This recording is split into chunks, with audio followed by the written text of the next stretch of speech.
Continuamos con nuestra serie temática del discipulado.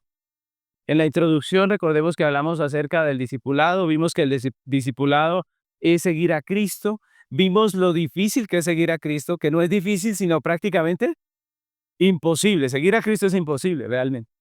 La Biblia dice que seguir a Cristo es tomar nuestra cruz y seguirle, es morir, por eso es imposible. Nosotros, ninguno se apunta a esa oferta. Si decimos, bueno, ¿quién quiere morir a su pecado? ¿Quién quiere negarse a sí mismo? Pues difícilmente alguien va a decir yo, ¿cierto? Es imposible. La única forma en que alguien se anote al discipulado realmente es un milagro de Dios. Es la obra de Dios a través del Evangelio. Por eso el primer tema que vemos en nuestra cartilla es ¿qué es el Evangelio? Vimos que el Evangelio no es una lista de cosas que hay que hacer, sino que el Evangelio habla de lo que Dios hizo por nosotros en Cristo, ¿recuerdan? Así que es lo que Dios hizo, el Evangelio es lo que Dios hizo, no lo que nosotros hacemos para salvarnos, sino lo que Dios hizo para redimirnos. Ahora, el segundo tema que vimos fue quién es Dios, ¿no? Si es Dios el que hace para redimirnos, aprendimos quién es Dios y hablamos de su ser, de su gloria y de su dignidad. Dignidad quiere decir que Él merece la gloria de nosotros los hombres. Así que el tercer tema del que hablamos fue ¿qué es el hombre? Vimos acerca del hombre que el hombre es un ser creado, pero también es un ser caído. La historia de la redención nos muestra que es un ser que cayó de su justicia. Dios lo hizo bien, pero él cayó y se corrompió, dice la Biblia, y es un hombre también que necesita redención, la redención de Cristo. En el cuarto tema hablamos de quién es Jesucristo. Aprendimos que Jesús es Dios, ¿cierto? Pero que también es hombre, y por ser Dios y hombre es el único mediador entre Dios y los hombres. ¿Quién más cumple ese requisito? Nadie más. Solo Jesucristo es el mediador entre Dios y los hombres. El sexto tema nos preguntamos, perdón, el quinto tema nos preguntamos ¿qué hizo Jesús en la cruz? Aprendimos que lo que hizo Jesús en la cruz tiene que ver más con quién, con Dios que con nosotros. Porque lo que hace Jesús es arreglar el problema con la persona ofendida y en este caso la persona ofendida es Dios, ¿cierto? Nosotros somos los que ofendimos a Dios. Así que Jesús en la cruz lo que hace es honrar la santidad de Dios, es satisfacer la justicia de Dios y vindicar la ley de Dios. Recordemos que la ley de Dios fue mancillada y Cristo nos recuerda que esa ley es válida, que esa ley está allí y que es buena, que es agradable, que es perfecta. Y luego vimos los beneficios, que eso es un asunto diferente, ¿no?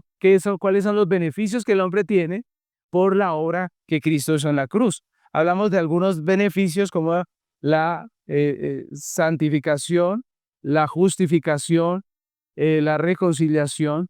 Hablamos acerca de la libertad que tenemos ahora como creyentes. Hay una lista grandota de beneficios que tenemos en Cristo. El séptimo tema, hablamos de cómo somos santificados los creyentes. Aprendimos que no es a punta de legalismo que somos santificados, sino por el Evangelio. El Evangelio es la forma en que Dios santifica al creyente. El octavo tema, vimos cuáles son los medios de gracia y hablamos de tres. ¿Sí recuerdan? El primero fue la palabra de Dios. El segundo son los sacramentos, que son dos. ¿Cuáles son? El bautismo y la cena del Señor. Y por último, el último medio de gracia es la oración, ¿no? Esos tres medios de gracia son importantísimos para nuestros nuevos creyentes. Finalmente, el noveno tema, vimos qué es la iglesia.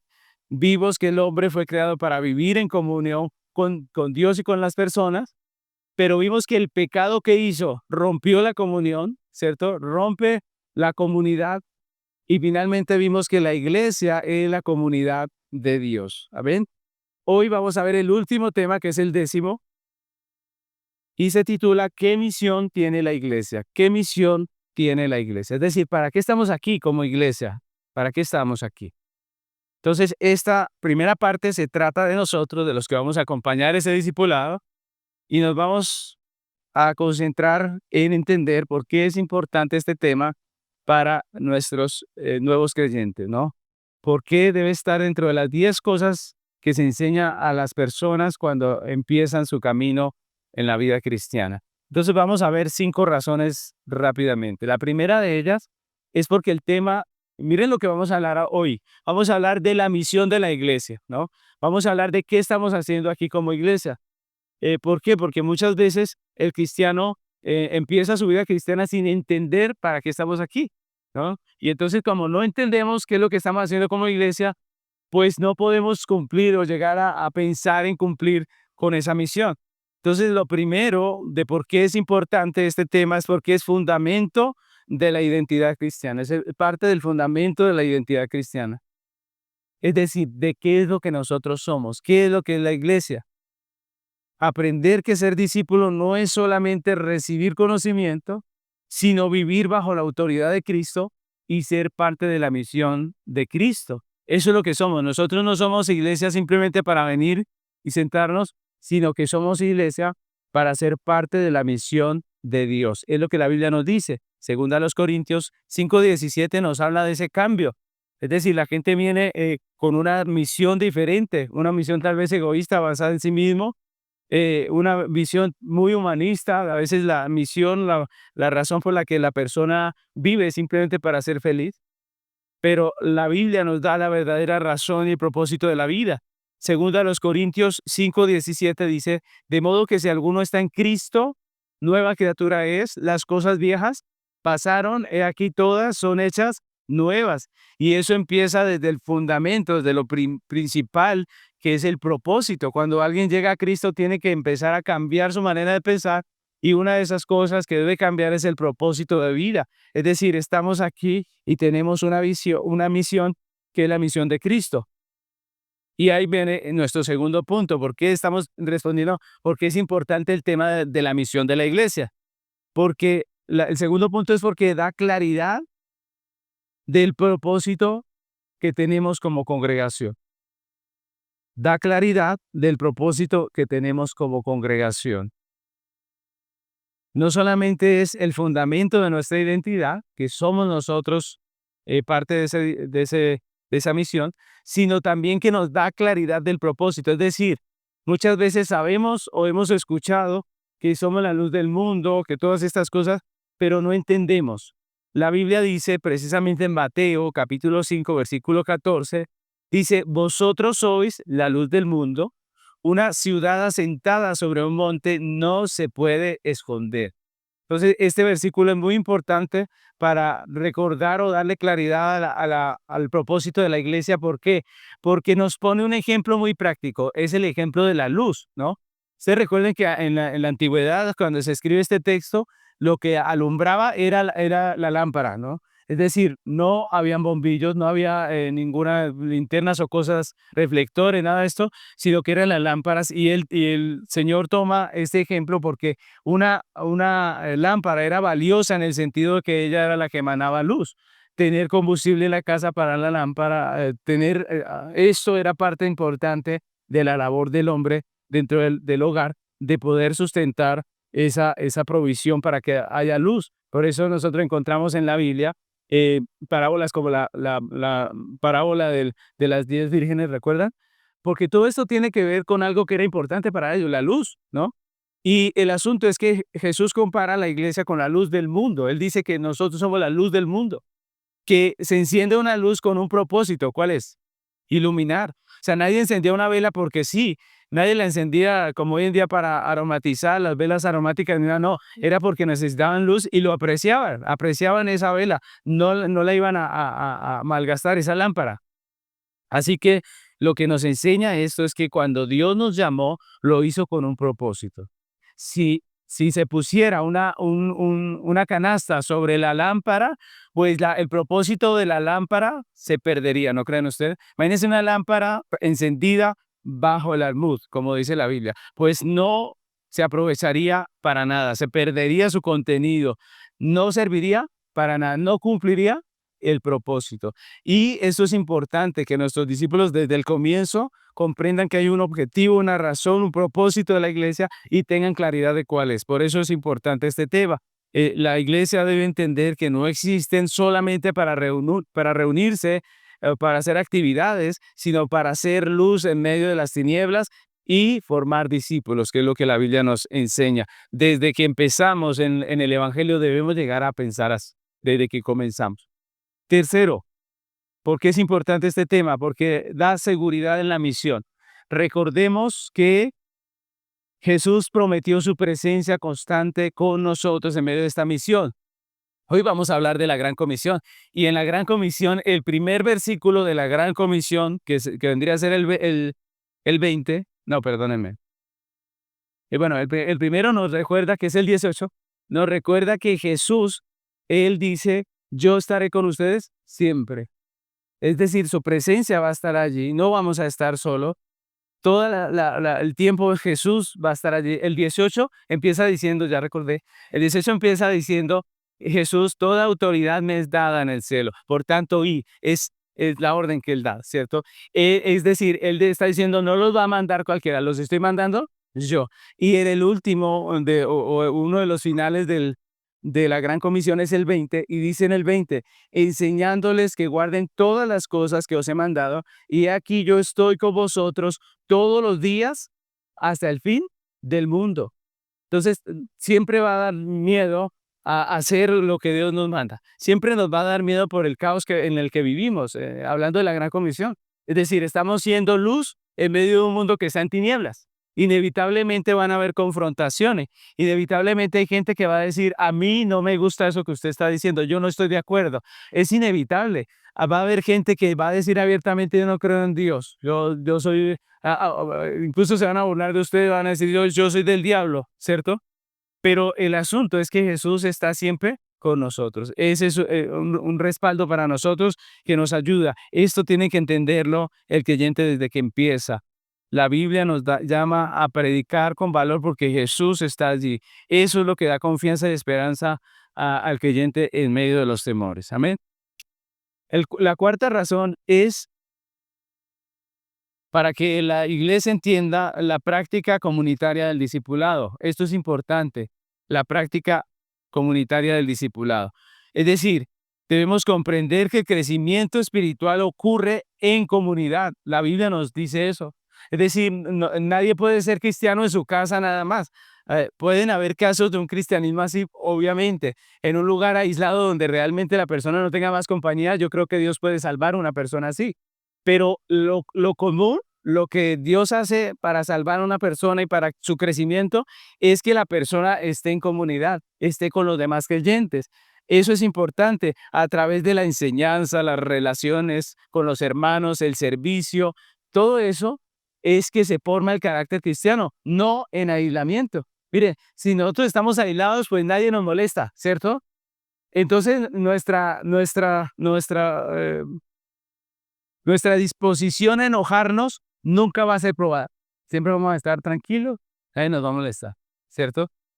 Y no, de eso no se trata. Se trata de que usted se entere de que es de mal genio y que necesita morir, ¿cierto? Se trata de que usted aprenda a tener paz en su corazón en medio de las dificultades. Se trata de eso, no es, la vida cristiana no es una tranquilidad completa, no. Nosotros tenemos situaciones, Jesús dijo, vamos a tener diferentes situaciones y esto se hace en comunidad. En comunidades que vamos a aprender a apoyar a un hermano en oración, en comunidades donde nos vamos a doler por la vida de un hermano, por un hijo de un hermano, por todo lo que vivimos como congregación. Por eso oramos los unos por los otros, ¿cierto? Por eso ponemos en oración ciertas situaciones. No todo lo que se pone en oración le dicen, pastor, dígalo públicamente, pero lo que se puede decir, pues lo decimos. Y nos carga o nos duele saber que un hermano está mal, que está en dificultad, que de pronto su salud está difícil. Todo eso nos ayuda, eso nos forma. Hechos capítulo 2, versículo 42 dice, y perseveraban en la doctrina de los apóstoles, en la comunión unos con otros, en el partimiento del pan y en las oraciones. Miren que no dice solamente perseveraban en la doctrina, ¿o sí? Porque si no, esto lo podríamos hacer virtualmente, como hacen hoy algunos, ¿cierto? La iglesia es virtual y simplemente usted se conecta a tal hora y listo. Sí, pero ¿eso es lo que hacían los apóstoles? No. ¿Por qué? Porque no se puede. Es decir, usted no puede vivir el amor si sencillamente no se rodea de nadie. ¿A quién va a amar? ¿Cierto? No, tiene que haber alguien a quien amar. Usted va a aprender a perdonar solamente si hay alguien a quien perdonar, ¿cierto? Esa es la realidad. Usted va a aprender lo que es ayudar si hay alguien a quien ayudar. Si no, entonces sencillamente usted no puede vivir lo que dice el cristianismo. El discipulado se vive en la comunidad con enseñanza, comunión y servicio. Y esto lo tiene que aprender el creyente desde el comienzo.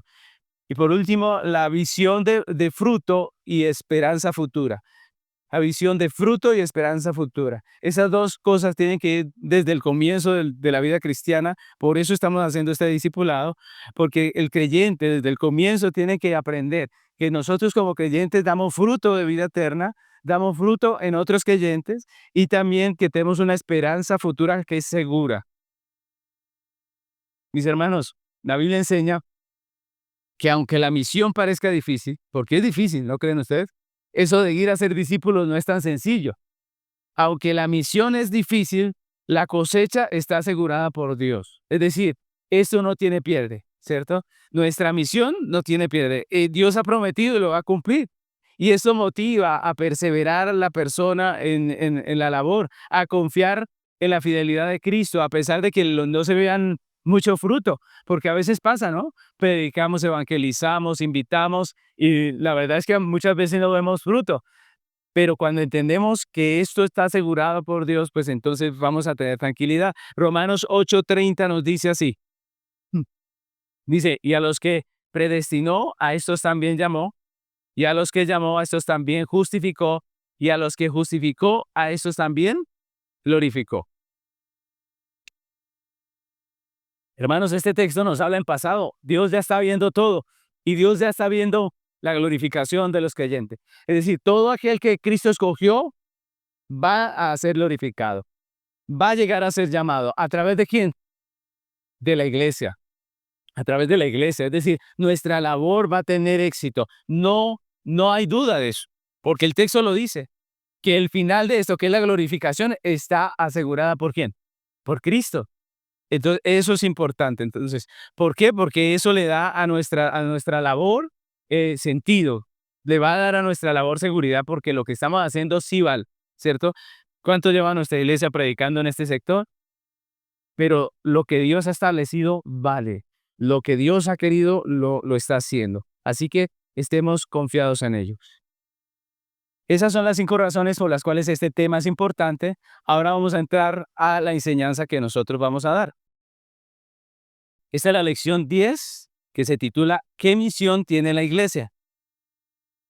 Y vamos a hablar de eso, precisamente, de qué es lo que estamos llamados a hacer como iglesia. ¿Para qué estamos aquí? ¿Para reunirnos cada 8 días nada más? ¿Para venir al culto y volver a nuestras casas cada 8 días? ¿Para cumplir simplemente el deber de congregarnos y salir el domingo y decir, ya cumplí mi parte? ¿Para qué estamos en esta tierra? ¿Para qué está la iglesia aquí? Pues si como hemos aprendido a través de toda esta enseñanza, Dios creó al hombre a su imagen, pero el hombre con su pecado se corrompió y ahora vive en tinieblas. Y si como hemos aprendido también, la iglesia fue rescatada de esa realidad por la gracia de Dios en Cristo, si fue trasladada del reino de las tinieblas al reino de la luz, pues entonces ahora la iglesia vive para hacer luz de los que están en tinieblas, ¿cierto? Si la realidad es que todos los hombres por su pecado están en tinieblas y nosotros estábamos allí y Dios nos rescató, nos sacó de esas tinieblas para la luz de Cristo, pues ahora la misión de la iglesia es ser luz a los que están en tinieblas. Mateo 5:14 dice claramente, ustedes son la luz del mundo. Una ciudad en lo alto de una colina no puede esconderse. El Señor tuvo el propósito de ponernos aquí para hacer luz. Y como nos puso para hacer luz, no podemos escondernos. Eso es lo que somos nosotros la iglesia, la luz de este mundo. Ahora, como vimos en esta enseñanza, todos los creyentes, con nuestra vida, con nuestras palabras, estamos llamados a hacer discípulos, a hacer luz, a irradiar con el Evangelio de Cristo. Hoy vamos a ver qué clase de misión es la que tenemos como iglesia, qué es lo que nos pide Dios que hagamos a nosotros como creyentes, cómo podemos hacerlo, qué podemos esperar de nuestra labor. Todas esas preguntas vamos a irlas contestando en medio de la enseñanza. La misión de la iglesia, también conocida como la Gran Comisión, está registrada en el capítulo 28 de Mateo. Y es lo que vamos a estudiar hoy, si el Señor nos lo permite. Vamos a estudiar ese texto desde el versículo 18 en adelante. para ver qué es lo que mandó Jesús, cuál es esa comisión que Dios dejó para nosotros. Así que vamos a comenzar. Lo primero que vamos a ver es que la misión de la iglesia es una misión divina. La misión de la iglesia es una misión divina, es decir, de Dios. Mateo 28, 18 es el primer versículo de lo que llamamos la gran comisión, de esa comisión que Jesús deja a los discípulos. Y mire cómo empieza esa gran comisión. Mateo 28, 18 dice, Jesús se acercó y dijo a sus discípulos, se me ha dado toda autoridad en el cielo y en la tierra. Así empieza la gran comisión.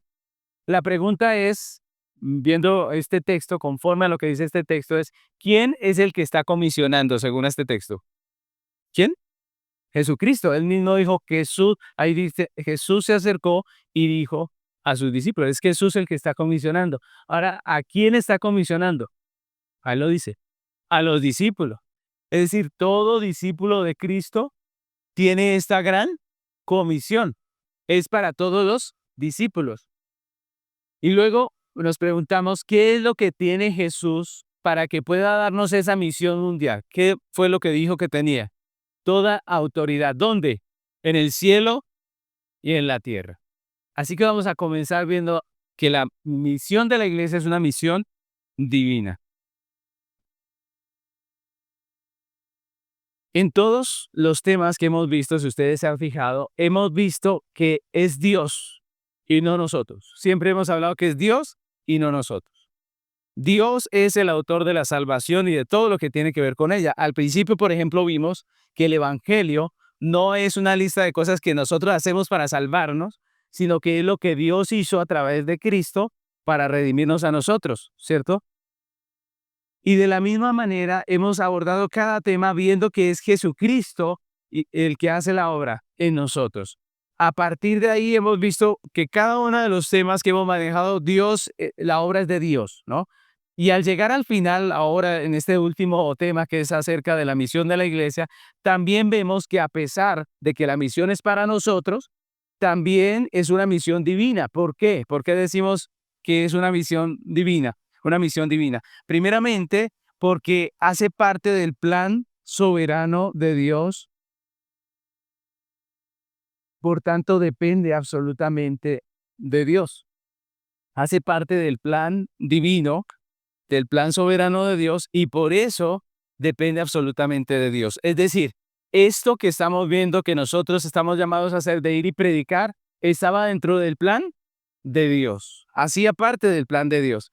Y por eso nosotros podemos decir que es un mandato, que es una comisión divina. Antes de la fundación del mundo, en la eternidad, el Padre, el Hijo y el Espíritu Santo pactaron la redención de la iglesia. En Mateo 28 vemos al Hijo encarnado, ya resucitado después de haber hecho lo que el Padre le había mandado prácticamente allí.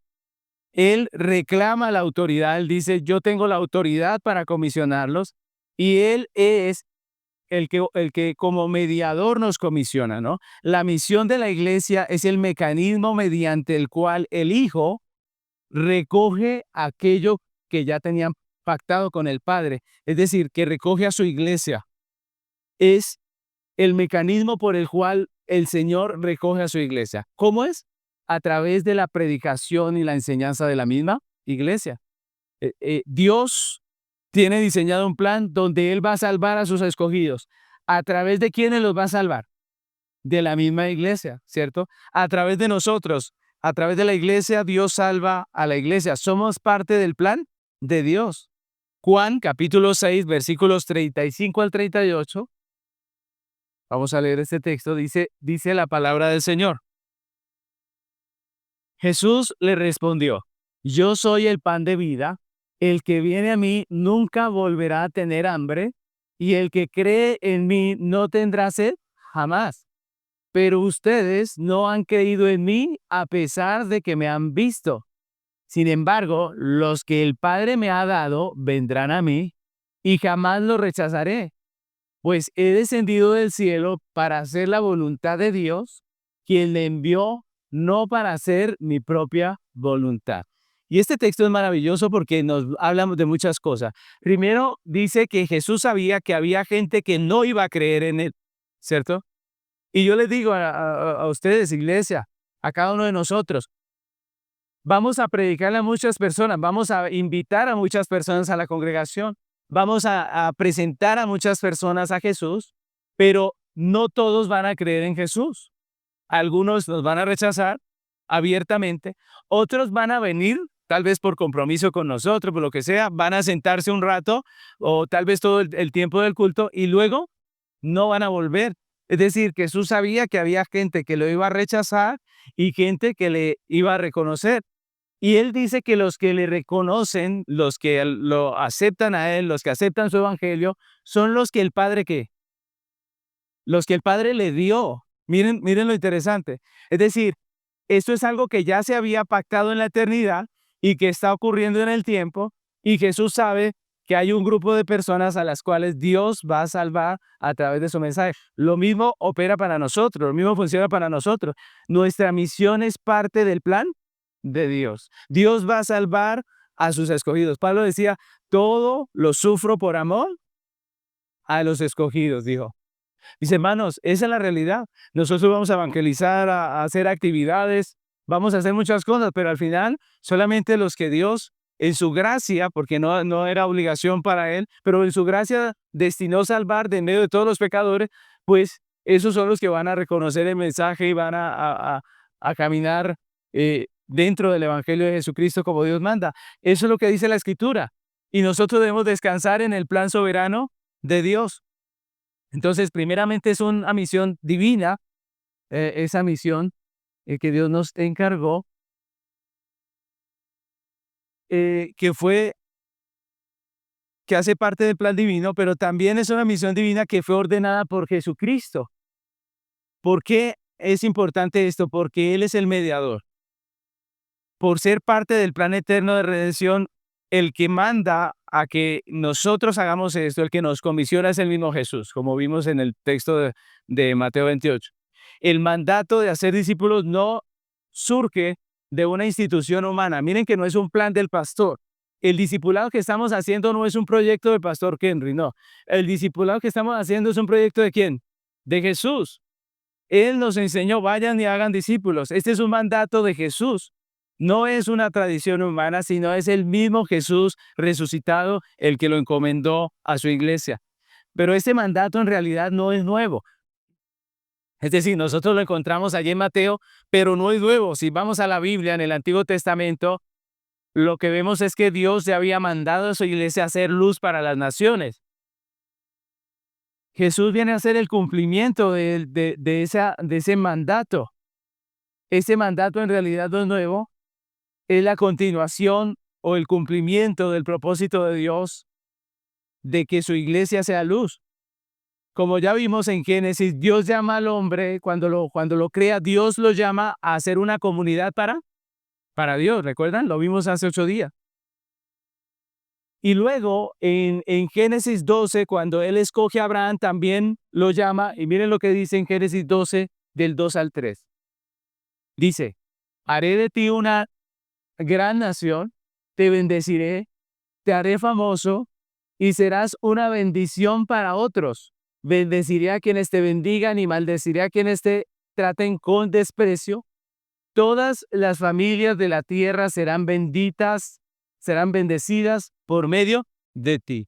Todas las familias de la tierra serán bendecidas por medio de ti. Es decir, Dios siempre pensó en que su pueblo no fuera un pueblo allí para vivir arrinconados, escondidos, protegiéndose y diciendo, cuidado que no nos metan el pecado, ¿cierto? No, sino más bien un pueblo para esparcir el evangelio a otras naciones. Lo que dice el texto es que todas las naciones serán benditas en ti.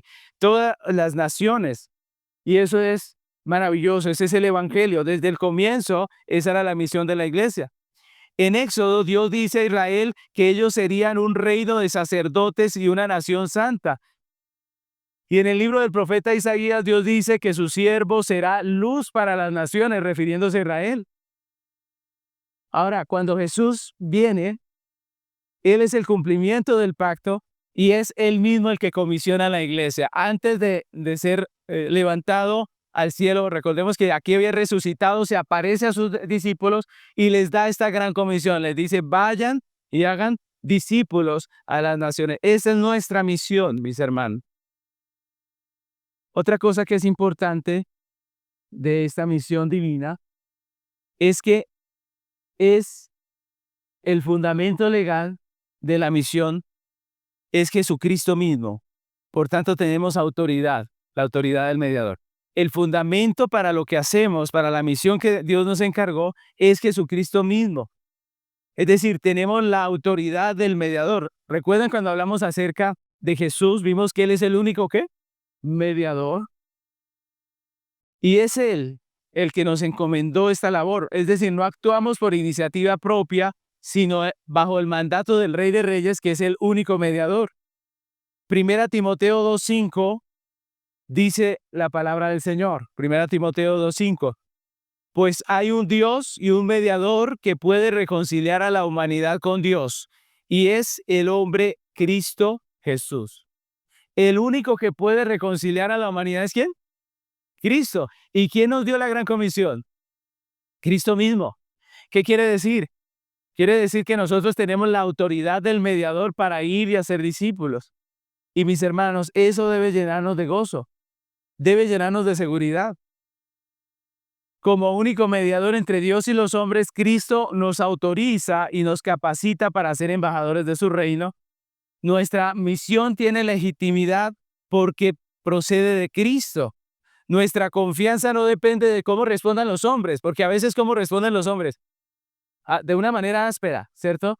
De una manera negativa. ¿De quién depende la autoridad de nuestra misión? De lo que Cristo dijo, del mandato que es de Cristo. El mandato no es opcional, y miren esta parte que es importante. El mandato no es opcional, es parte esencial de seguir al mediador. Parte esencial de seguir a Cristo es que nosotros hacemos discípulos. Debemos aprender que esa es nuestra realidad. Desde que empezamos en el Evangelio debemos aprender que estamos aquí con una misión y es hacer discípulos. El segundo punto que vamos a hablar hoy en nuestra enseñanza es que nuestra misión es un llamado a la acción. Nuestra misión es un llamado a la acción. Mateo 28:19 y el 20, la primera parte dice así. Por lo tanto, vayan y hagan discípulos de todas las naciones, bautizándolos en el nombre del Padre y del Hijo y del Espíritu Santo. Enseñen a los nuevos discípulos a obedecer todos los mandatos que les he dado. Y aquí hay unas preguntas acerca de este texto. ¿Qué es lo que estamos llamados a hacer? ¿Qué es lo que estamos llamados a hacer? Discípulos. Ahora vamos a ver qué es un discípulo. Ese es el mandato. Vayan y hagan discípulos. Siguiente. ¿Con qué comienza el discipulado según este texto? Con el bautizo. El discipulado empieza con el bautizo. No es primero enseñarles todo y luego sí el bautizo. No. Luego de bautizar es que vamos a formar al discípulo. Es lo que dice la Escritura. Ahora, la siguiente pregunta dice, ¿qué es lo que debemos enseñar? Dice, enseñen a los nuevos discípulos a obedecer todos los mandatos que les he dado. Es decir, toda la enseñanza de Cristo, todo lo que Él ha mandado, es lo que estamos llamados a enseñar. Esa es la labor de toda la congregación. Estamos llamados a ser discípulos. Ahora vamos a entender un poco lo que es este llamado. Uno podría pensar, mis hermanos, que si la misión divina, que si la misión de la iglesia es divina, es de Dios, pues prácticamente el hombre no tiene mucho que hacer. Esto es de Dios, está conforme a su plan. Así que relajémonos. Algunos han llegado a pensar que eso funciona así. Pero según este texto, eso no es así. Porque nosotros vemos que este texto contiene 4 verbos que nos llaman a la acción. Si ustedes se dan cuenta, hay 4 verbos que nos llaman a la acción. Y vamos a hablar de esos 4 verbos. El primero es ir. El llamado, la misión de la iglesia es un llamado a ir. Y no es solo el movimiento físico que podamos hacer, es estar dispuestos a salir de la comodidad, cruzar fronteras culturales, sociales y llevar el mensaje. Miren que esto es incómodo. se los digo. Ir y hacer discípulos es incómodo. ¿Recuerdan cómo empezó la iglesia en los Hechos? Jesús les dijo, les dio esta orden a los discípulos: vayan y prediquen el evangelio por todo lugar. ¿Qué hicieron los discípulos? ¿Fueron? No. Hicieron lo más cómodo. ¿Qué era lo más cómodo? Quedarse en Jerusalén. Jesús les dijo: vayan a Jerusalén, Judá, ¿cierto? Samaria y hasta lo último de la tierra. ¿Qué hicieron ellos? Se quedaron en Jerusalén. ¿Qué fue necesario para que ellos salieran de Jerusalén? ¿Recuerdan? La persecución. Y cuando hubo la persecución, ahí sí todo el mundo salió, y ya que estaban afuera, ¿qué hicieron? Predicaron el evangelio, ¿se dan cuenta? Es lo que les digo. O sea, eso parece un poco gracioso, pero eso nos podría pasar, ¿sí o no? Entonces es mejor hacerlo bien, hacerlo como debemos hacerlo. No necesitamos persecución. Es un llamado a ir, y eso requiere que nosotros sacrifiquemos tiempo, salgamos de nuestra comodidad y hagamos lo que debemos hacer. En realidad la palabra se traduce mejor como yendo, yendo. En nuestras Biblias se dice ir, ¿no? En este texto dice, el llamado no es simplemente ir, sino dice yendo, es lo que dice el original, y yendo. ¿Y por qué es importante esto? Porque el verbo nos habla de una acción continua que implica que el discipulado ocurre en medio de la vida de la iglesia, en el avance de la iglesia, en la vida cotidiana. ¿Qué quiero decir con esto, mis hermanos? Que más que un oficio y que esperar a que el pastor diga: yo te unjo como evangelista, ¿cierto? Para que vayas al mundo y prediques a las naciones. En vez de esperar eso, la Biblia nos dice que esto es algo para el diario vivir de la iglesia. Esto debe llegar a ser la vida de la iglesia. El discipulado debe llegar a ser ¿qué? La vida de la iglesia. Por eso le repetimos esos 10 puntos del discipulado. Esto debe ser la vida de la iglesia. Compartimos el evangelio con nuestros amigos, con la gente que conocemos. Invitamos a la iglesia a nuestros conocidos, a las personas que Dios pone en nuestro camino.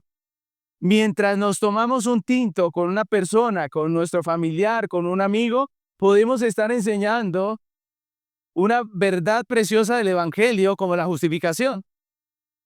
Pregunta: ¿se puede o no se puede? Claro que se puede. Debe llegar a ser parte de nuestra vida, yendo. Así fue que se extendió la iglesia de Cristo. Si nosotros vemos el libro de Hechos, capítulo 11, versículos 19 y 20, miren lo que nos dice este texto. Dice: mientras tanto, los creyentes que fueron dispersados, ¿recuerdan que los dispersaron? Durante la persecución que hubo después de la muerte de Esteban, viajaron tan lejos como Fenicia, Chipre y Antioquía de Siria. Predicaban la palabra de Dios, pero solo a judíos. Sin embargo, algunos de los creyentes que fueron a Antioquía desde Chipre y Cirene les comenzaron a predicar a los gentiles acerca del Señor Jesús. El poder del Señor estaba con ellos, y gran número de esos gentiles, ¿qué pasa? Creyó y se convirtió al Señor. Mis hermanos, estos de los que hablan aquí la palabra no eran pastores. La persecución dice que sacó a todos menos a los apóstoles. Los apóstoles, no, por alguna soberana razón de Dios, no fueron dispersados allí, pero los cristianos sí. Es decir, estos no eran pastores, no eran apóstoles. Esto era la iglesia, las personas de la iglesia. Sin embargo, mis hermanos, aunque eran creyentes que estaban huyendo de la persecución, donde quiera que iban, ¿qué hacían? Hablaban de Cristo, porque algunos, cuando usamos la expresión predicar, pues se imaginan un bosquejo con 5 puntos y eso es lo que vamos a enseñar. No, ellos simplemente iban hablando. ¿Ustedes recuerdan, por ejemplo, a la samaritana? ¿Recuerdan cómo le predicó a sus amigos? Ella le dijo simplemente: venga, yo encontré a alguien que ha hablado a mi corazón. ¿No será este el Cristo? Eso fue todo lo que dijo. Miren, vengan. Y ellos fueron. Cuando escucharon a Cristo, dijo: ahora nosotros creemos en Él porque lo hemos escuchado. Miren lo que hizo esta mujer. ¿Cuántos días tenía de convertido? Tal vez ni uno, ¿cierto? ¿Cuánta teología conocía esta mujer en ese momento? Muy poca, ¿cierto? Pero ella sabía que el que le habló a su corazón y que él podía ser el Cristo. Miren que no es tan difícil. Y eso fue lo que hicieron ellos. Donde quiera que iban, hablaban de Jesús. ¿Qué pasó? Esto es sorprendente. Dice que La gente creyó y se convirtió al Señor. Y mis hermanos, allí empieza lo que se llama la iglesia de Antioquía. Y la iglesia de Antioquía fue prácticamente la base desde donde Pablo le predicó a las naciones. Ese fue el lugar donde Pablo fue a enseñar, y desde allí esa fue la iglesia local que lo envió a todos los lugares donde fue. Así que mis hermanos, nosotros como creyentes, sin mucha preparación teológica, ¿podemos ser instrumentos para el avance del reino, sí o no? Sí. Ahora, eso no quiere decir que no se preparen doctrinalmente, no. Cada día debemos crecer en el conocimiento del Señor. Pero lo que le estoy diciendo es que con lo que tenemos podemos serlos. Esto se lo enseñamos a personas nuevas, porque las personas nuevas tienen el entusiasmo de compartir eso con la gente. ¿Sí se han dado cuenta? Cuando alguien es nuevo en el evangelio, ellos tienen esto de decir: "Uy, yo quiero contarle esto a alguien", ¿cierto? Ese es el momento. Desde el comienzo debemos llegar a pensar en el discipulado como nuestra manera de vivir.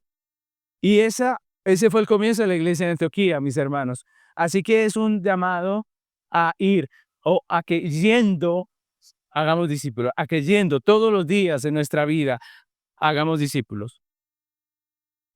También es un llamado a hacer discípulos, no solamente a ir, como dice el texto, sino también a qué, a hacer discípulos.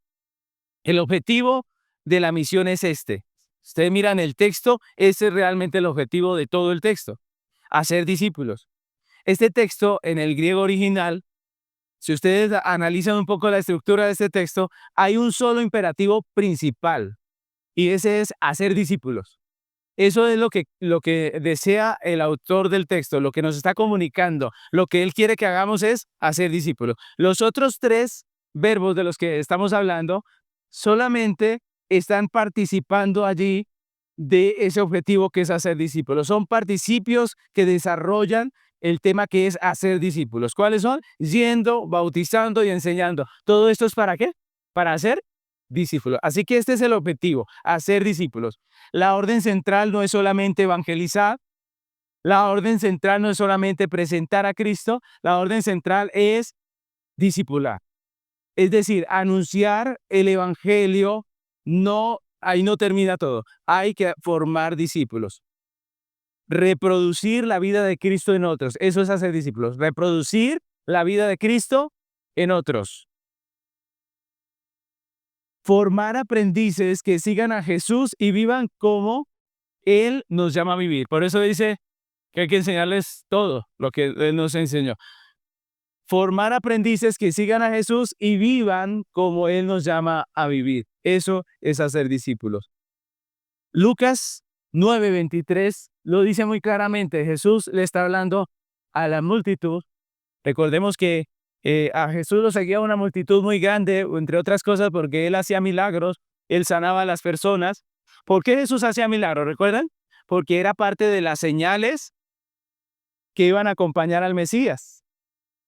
Era parte de las señales que iban a acompañar al Mesías. Por eso Él tenía que hacer milagros.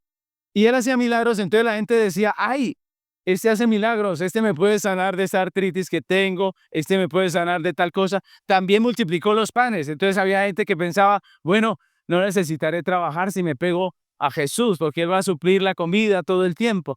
Y había mucha gente que lo seguía, pero no, muchos no se comprometían, muchos no querían ser discípulos, solamente venía por el beneficio. ¿Pasará eso hoy? ¿Qué dicen ustedes? ¿Pasa o no pasa? Claro, gente que lo único que busca es el beneficio. En Lucas 9:23 Jesús le habla a esa multitud. Dice: entonces dijo a la multitud: si alguno de ustedes quiere ser mi seguidor, tiene que abandonar su propia manera de vivir, tomar su cruz cada día, ¿y qué más? Y seguirme. Miren que el discipulado tiene que ver con esto. El discipulado no es solamente que una persona haga la oración de fe, como dicen por ahí, y listo. No. El discipulado es que una persona que cree en Cristo como Señor camine bajo la voluntad de su Señor. El discipulado implica relación, enseñanza, transformación de vida. El discipulado se desarrolla en la vida de la iglesia. Cada congregación local establece medios para el crecimiento de los discípulos. Y eso incluye no solamente la enseñanza, sino espacios para relacionarnos, mis hermanos. Eso también es importante. Algunos piensan que el culto es importante, pero un agape, pues, si falta no pasa nada. No, El ágape también es importante porque es parte de la vida en comunidad como iglesia, ¿cierto? Las actividades que hacemos aparte de la enseñanza también son importantes porque nos ayuda, mis hermanos, en el crecimiento como creyentes. La instrucción bíblica es fundamental, pero no es suficiente por sí sola. El discipulado requiere formación doctrinal, pero también de la vida. Los espacios de convivencia, de amistad, el servicio permiten que nuestra vida sea moldeada conforme a lo que Dios dice. Allí es donde aprendemos a amar, a perdonar, a servir cuando vivimos con la comunidad. Y de paso, se ha dicho, si usted viene a la congregación y se siente ofendido por alguien, si a alguien le falta el respeto de alguna manera, pues eso es parte de las realidades que vivimos. Hay que llamar la atención, hay que perdonar. Si la persona le pide uno perdón, ¿qué debemos hacer? Perdonar. Eso es parte de la vida en la congregación. Hay personas que vienen a la iglesia y dicen, allá todos son angelitos. Y resulta que vienen y encuentran que alguien es de mal genio. Y entonces dicen, no, yo por allá no vuelvo porque este es de mal genio. No, eso hace parte de la vida de la iglesia. Él tiene que morir a su mal genio, ¿cierto? Cada uno de nosotros tiene que participar de la vida de la congregación para que podamos ser moldeados, transformados, como la Biblia lo dice.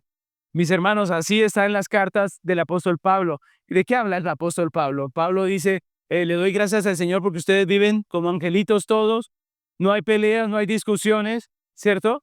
Todo es una unidad plena, dice el apóstol, ¿sí? No, él dice, yo les animo a que se soporten unos a otros, no peleen, dice Pablo, ¿cierto? No se devoren, dice en una parte en Gálatas, dice, no estén matándose, ¿cierto? De envidia. Es decir, la vida de la iglesia es importante.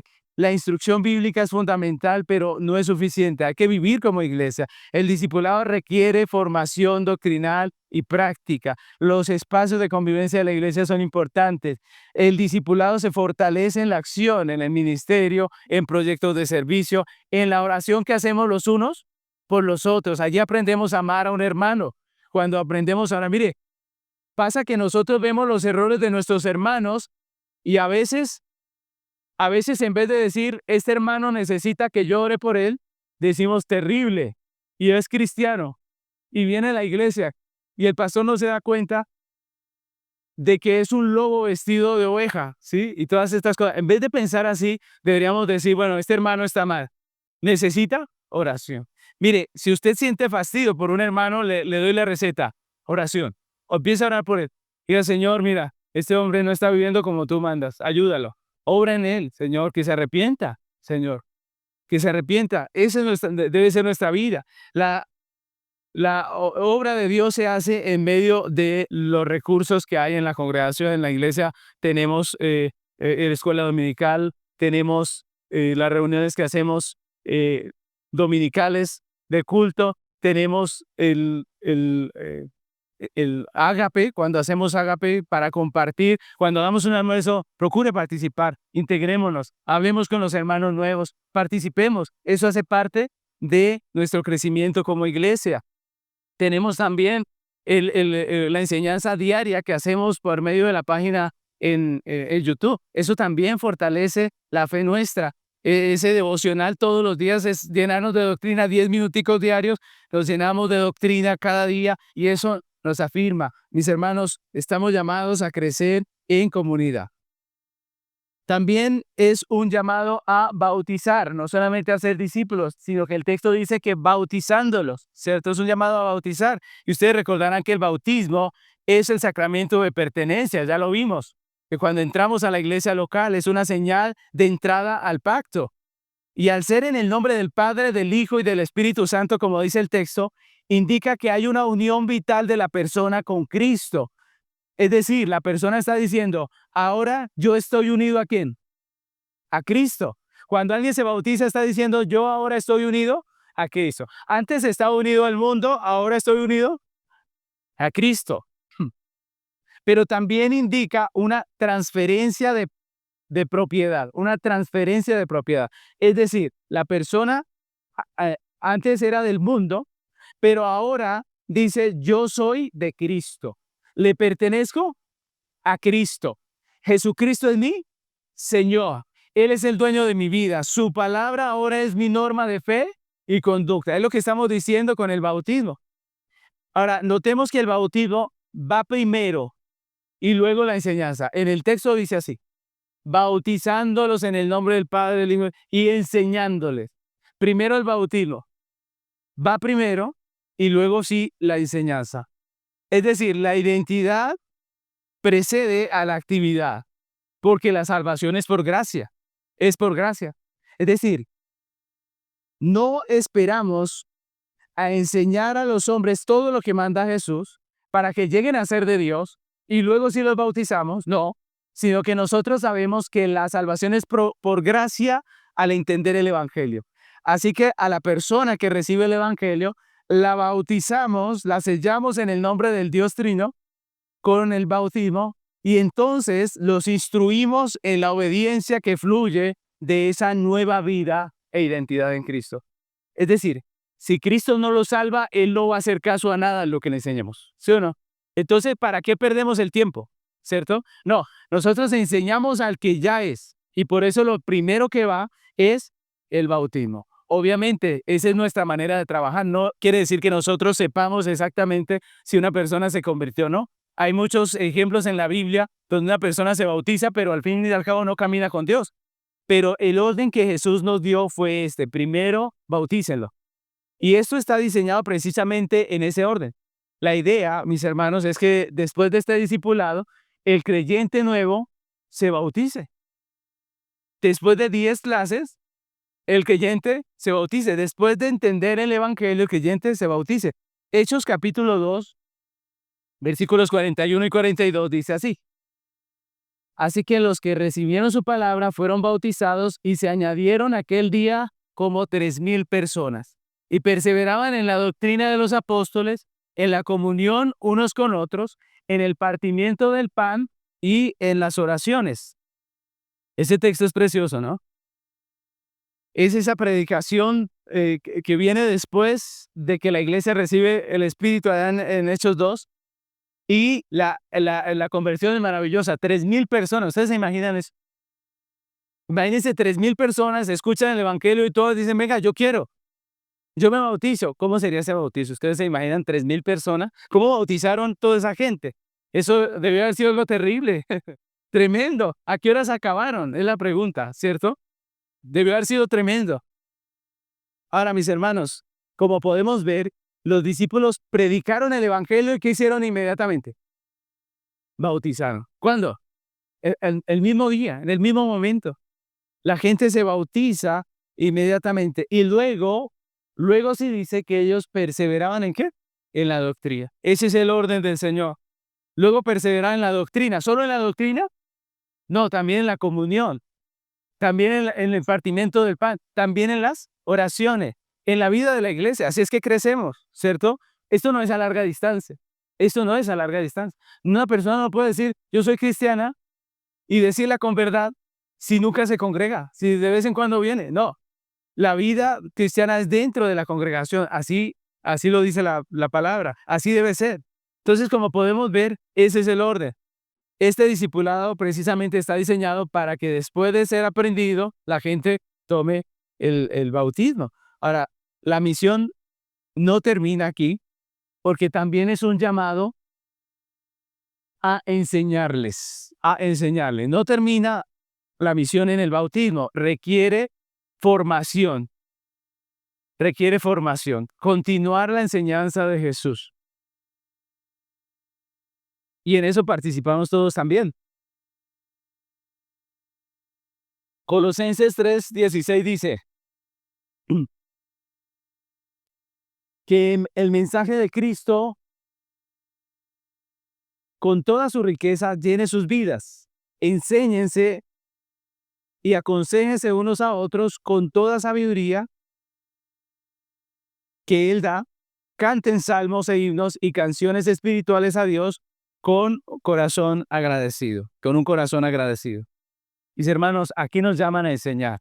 El discipulado integral es doctrina y práctica, enseñanza, doctrina y práctica. Pablo siempre en sus cartas, primera parte, hablaba de la doctrina y luego de la práctica. No debe ser esto simplemente una academia para aprender teología. No, aquí aprendemos para la vida, para la práctica. Ahora, eso lo podemos hacer todo porque el texto dice, ¿cómo le dice Pablo a los discípulos? Dice que el mensaje de Cristo con toda su riqueza llene sus vidas.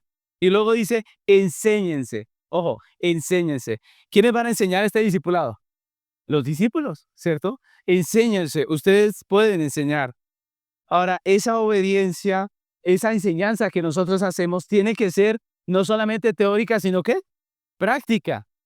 Tiene que ser práctica. Es decir, enseño a un discípulo algo, pero tengo que mostrarlo con mi vida. Si no, entonces, pues no tiene sentido que usted diga, hagan esto, pero no lo hace, ¿cierto? Por ejemplo, Filipenses 4:9 nos dice el texto, no dejen, está hablando Pablo, no dejen de poner en práctica todo lo que aprendieron de mí, todo lo que aprendieron, recibieron de mí y recibieron de mí, todo lo que oyeron de mis labios y vieron que hice. Entonces el Dios de paz estará con ustedes. Miren que Pablo no dijo solamente, hagan lo que les dije. ¿Sí dijo así? No. Dice, hagan lo que ustedes oyeron de mí, pero también lo que vieron que yo hice, ¿cierto? El discipulado debe ser no solo teoría, sino también práctica. Debemos aprender a enseñar y el discipulado nos compromete, porque el discipulado dice, usted también tiene que dar ejemplo, ¿cierto? Y eso es importante. Ahora, lo tercero que vamos a ver es la parte final del texto de Mateo 28. Dice así, el tercer punto es que no estamos solos. Mateo 28:20, la parte B dice, y tengan por seguro esto, que estoy con ustedes, ¿cuándo? Siempre, hasta el fin de los tiempos. Entonces, la primera pregunta es, ¿qué promesa hace Jesús en cuanto a esta misión? ¿Cuál es la promesa? Que Él va a estar con nosotros, que no estamos solos. ¿Por cuánto tiempo Jesús estará con nosotros, según lo que dice este texto? Él dijo, ¿cuándo? Siempre, todo el tiempo. Él va a estar todo el tiempo con nosotros. ¿Qué produce esa promesa en nosotros? Pues produce seguridad, ¿cierto? Produce tranquilidad porque en medio de que la misión es difícil, pues podemos estar tranquilos porque Él está con nosotros. Entonces, en este tercer punto, vamos a aprender también que la misión puede parecer intimidante, ¿no creen ustedes? Ser luz en medio de un mundo en tinieblas es intimidante. En todo momento, ser luz en medio de un mundo en tinieblas es intimidante. Y Pablo lo reconoce en sus cartas, por eso en Filipenses 2:18, él dice así, no se dejen intimidar por sus enemigos de ninguna manera. Esto les será por señal a ellos de que serán destruidos, mientras que ustedes serán salvos aún por Dios mismo. Amén. Ese texto es muy claro. Pablo dice, no se dejen intimidar por sus enemigos. Pablo reconoce que hay miedo en los creyentes, ¿o no? Claro que sí. Pero él les dice, no se dejen intimidar porque ustedes están con Dios. Es lo que está diciendo. El discipulado implica confrontar a la cultura, confrontar las ideas que son normales hoy en día. Nosotros confrontamos la vida de adulterio, la vida de fornicación, confrontamos todo lo que está mal en la cultura. Ese es el evangelio. El evangelio confronta. Incluso la predicación, nosotros somos creyentes, pero venimos y cuando escuchamos el mensaje del evangelio, nos sentimos confrontados, ¿o no? ¿Cierto? Muchas veces escuchamos, nos sentimos mal, decimos, yo estoy fallando en eso, tengo que cambiar aquello. Yo no estoy caminando como debiera. Es porque el evangelio confronta nuestro pecado. Imagínense, y esto es lo que predicamos. ¿Recuerdan, por ejemplo, a Esteban? Esteban estaba predicando y la gente dice que no soportó más, no lo podían seguir escuchando. Les fastidió al punto que, ¿qué hicieron? Tomaron un poco de piedra, se la lanzaron, lo mataron. Eso es la realidad. Puede parecer nuestra misión intimidante en medio de las realidades que vivimos, pero el Señor ha prometido que va a estar con nosotros. Mis hermanos, hay muchas razones por las que nos podemos intimidar, por la oposición de las personas, porque intentamos, pero nadie viene. Por ejemplo, invitamos personas y nadie viene. Hay gente que se desilusiona. Dice, pastor, yo en mi vida he invitado un montón y nadie viene. O invitado, vienen y nunca vuelve, ¿cierto? La Biblia nos llama a hacer que las personas crean. ¿Esa es nuestra misión? No. La Biblia nos llama a ir y predicar, ir y enseñar. ¿Quién es el que hace que alguien escuche? Dios. ¿Quién es el que produce el fruto realmente? Dios. Entonces nosotros hagamos lo que tenemos que hacer y punto. Los resultados se los dejamos ¿a quién? A Dios. Hacer discípulos implica guiar a otros y ser ejemplo. Y a veces eso es intimidante, ¿no creen ustedes? Dice, uy, pero yo siendo ejemplo y yo no soy perfecto todavía. ¿Tenemos que esperar a ser perfectos? ¿Qué creen ustedes? No, porque no somos, miren, no somos ejemplo de una vida perfecta moralmente, ¿o sí? No es lo que dice la Biblia. Somos ejemplo de un cristianismo que tenemos por la gracia de Cristo, en el cual estamos siendo santificados. ¿Cuándo? Todos los días. Todos los días estamos siendo santificados. Estamos en proceso de santificación y eso es lo que debemos mostrar. Debemos ser ejemplo aún con la manera en que gestionamos nuestros fracasos, ¿cierto? Aún con la manera en que gestionamos nuestros fracasos. Debemos ser ejemplo. Ser sinceros cuando fallamos, pedir perdón cuando fallamos, eso es correcto. Aceptar una disciplina, someterse a una disciplina, es una manera de ser ejemplo, ¿o no? En todo nosotros estamos siendo ejemplo y eso es lo importante. ¿Tenemos que ser expertos en teología para poder evangelizar? No. Para poder discipular, no. A medida que vamos aprendiendo, podemos ir enseñando. Lo que vamos aprendiendo, lo podemos ir enseñando. Así que debemos confiar en Dios, como dice el apóstol Pablo. Jesucristo nos alienta en medio de la comisión que nos da, recordándonos que no estamos solos. Él prometió estar con nosotros cuando todos los días hasta el fin del mundo, hasta el último día. Sí, dice el Señor en Juan 14, 15 al 18, dice, si me aman, obedezcan mis mandamientos, y yo le pediré al Padre, y Él les dará otro abogado defensor, quien estará con ustedes, ¿cuánto? Para siempre. Me refiero al Espíritu Santo, quien guía a toda verdad. El mundo no puede recibirlo porque no lo busca ni lo reconoce, pero ustedes sí lo conocen porque ahora ¿qué? Él vive con ustedes y después estará en ustedes. Y no los abandonaré como a huérfanos, vendré a ustedes. Mis hermanos, Jesús está con nosotros por su Espíritu. Y ese es nuestro consuelo, nuestra fortaleza. Eso es lo que nos da ánimo para seguir adelante, para hacer la obra que estamos llamados a hacer. Y por último, tenemos que decir que por difícil que parezca la misión, al final tendremos la cosecha que Dios ha determinado. Al final tendremos la cosecha que Dios ha determinado. Hechos 13, 48 al 49, dice la palabra del Señor. Cuando los gentiles oyeron esto, se alegraron y le dieron gracias al Señor porque por su mensaje. Y todos los que fueron elegidos para la vida eterna se convirtieron en creyentes. Así que el mensaje del Señor se extendió por toda esa región. Y esto es hermoso, mis hermanos, porque los discípulos, los apóstoles predicaban. Eran muchos los que no creían y sin embargo el Señor convencía a algunos, a los gentiles, a algunos de los gentiles en este texto, y ellos creyeron. Y dice, así que el mensaje del Señor se extendió por toda esa región. Pero lo impresionante es que dice que todos los que fueron elegidos para la vida eterna se convirtieron al Señor. Mis hermanos, estamos llamados a predicarle a todos, pero Dios va a salvar a su iglesia, va a salvar a su pueblo, y nosotros debemos entender eso. Sigamos haciendo lo que el Señor nos mandó. Hagamos discípulos, como dice la palabra. Dios salvará a su pueblo. Entonces, aunque veamos que los resultados a veces no son los que quisiéramos o no vemos resultados inmediatos, la promesa del Señor es segura. No nos cansemos de hacer el bien. ¿Qué podemos decir como conclusión? La misión de la iglesia no es un proyecto humano ni una iniciativa voluntaria, sino una obra divina que nace en el corazón de Dios, eterno, en el corazón eterno de Dios, y se cumple en Jesucristo, quien con toda autoridad nos envía a ser discípulos. Ese mandato es inseparable de nuestra identidad como cristianos. Fuimos rescatados de las tinieblas a la luz en medio de este mundo, mis hermanos. Aunque la misión puede parecer intimidante, tenemos la certeza de que no estamos solos. Cristo mismo prometió estar con nosotros todos los días hasta el fin del mundo. Y por eso, mis hermanos, nuestra confianza no depende de los resultados visibles ni de nuestras fuerzas, sino de la autoridad del mediador y de la fidelidad de Dios que asegura la cosecha a su tiempo, mis hermanos. Por eso debemos seguir trabajando en lo que el Señor nos ha dado. Esa es nuestra misión. Amén.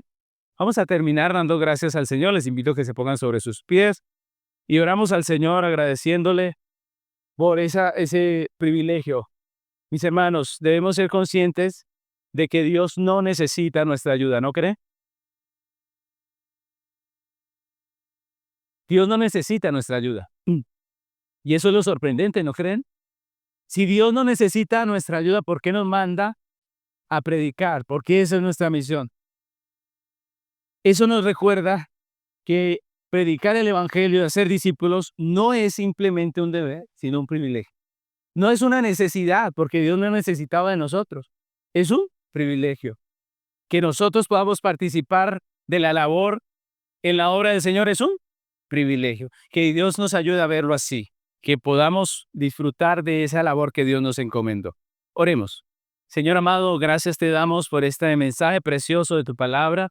Señor, hoy entendemos, reconocemos que esta es nuestra labor, Señor.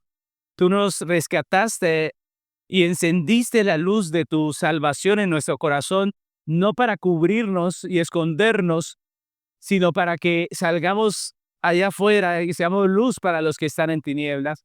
Tú nos llamaste a ser una ciudad asentada sobre un monte alto que no se puede esconder. Ayúdanos, Padre. Tal vez hemos estado escondidos, tal vez no hemos cumplido con nuestra labor como quisiéramos o como tú nos has llamado, pero ahora te pedimos ayúdanos, Señor. Queremos ir y hacer discípulos.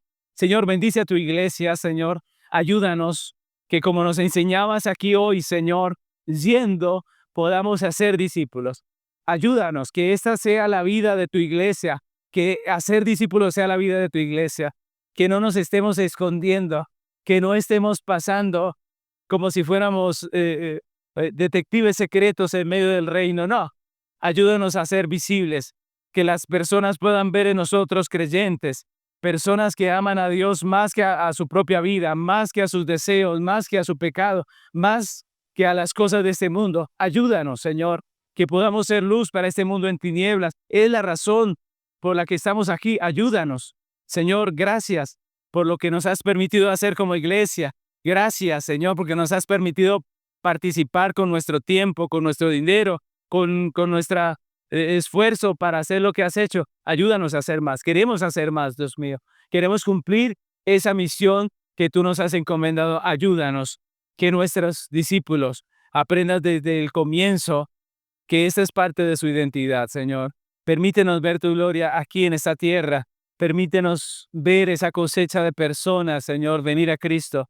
Señor, que tu gracia esté hoy con nosotros y nos renueve, nos transforme y nos des un corazón, Señor, que vaya y haga discípulos, Señor. Muchas gracias por tu palabra. En el nombre de Cristo Jesús. Amén.